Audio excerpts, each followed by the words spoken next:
আসসালামু আলাইকুম রহমতুল্লাহি আবরাকাতুহু। আশা করি সবাই ভালো আছেন।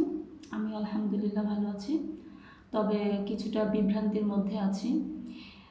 আমি আসলে এইভাবে কখনো আমি লাইভে আসবো এটা কখনো আমি ভাবিনি, তবে আমি আসতে বাধ্য হলাম।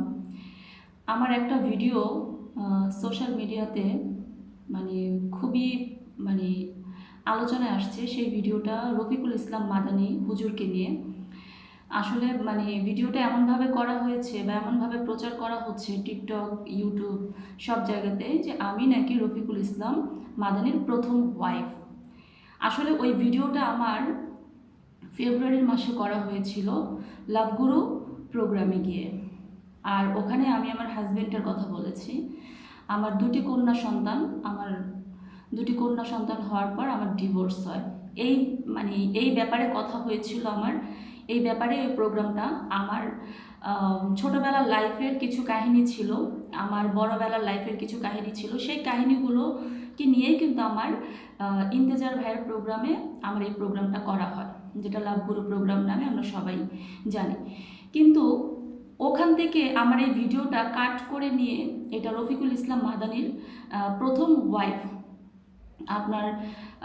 আপনারা দেখবেন বা যারা দেখেছেন ভিডিওটা, যে ওখানে ক্যাপশনে কিছু কিছু ভিডিওতে এভাবে দিয়েছে যে অবশেষে লাইভে আসলো রফিকুল ইসলাম, ক্যামেরার সামনে আসলো রফিকুল ইসলাম মাদানীর প্রথম স্ত্রী।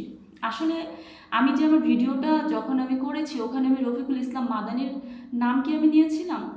আদৌ কি এই ভিডিওটা আদৌ কি তার ওয়াইফের, বা তার ওয়াইফ এভাবে এসে লাইভে এসে কথা বলেছে? মোটেও না। তাহলে এই ভিডিওটা এভাবে মিথ্যাচার কেন করা হচ্ছে আমাকে নিয়ে? প্রত্যেকটা যেখানেই যাচ্ছি সেখানেই শুধু একই কথা, সেখানে শুধু একটাই নিউজ আমি দেখছি, সেটা কি রফিকুল ইসলাম মাদানীর প্রথম ওয়াইফ। আমার ভিডিওটা কাট করে ওইখানে নেওয়া হয়েছে।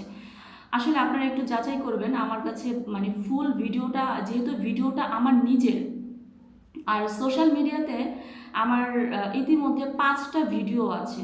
সেটা হচ্ছে লাভগুরুতে আমার একটা ভিডিও, ঢাকা FM 90.4 FM-এ আমার 2টা ভিডিও আছে, আর যে কিপ্রিয়া ভাইয়ের ওখানে আমার একটা ভিডিও আছে। তবে এগুলো সম্পূর্ণটাই হচ্ছে আমার ব্যক্তিগত বিষয় নিয়ে। সেগুলো আমি রফিকুল ইসলাম মাদানীকে নিয়ে কেন কথা বলবো? সে আমার হাজব্যান্ড কিভাবে হয়? আমার হাজব্যান্ড তো অন্য কেউ, আমি তো অন্য কাউকে নিয়ে কথা বলেছি। তাহলে এখানে আমাকে এর মধ্যে আমাকে কেন আনা হলো? বাংলাদেশে এত মানুষ থাকতে আমি একজন সাধারণ, একজন খেটে খাওয়া একজন মা, আমাকে নিয়ে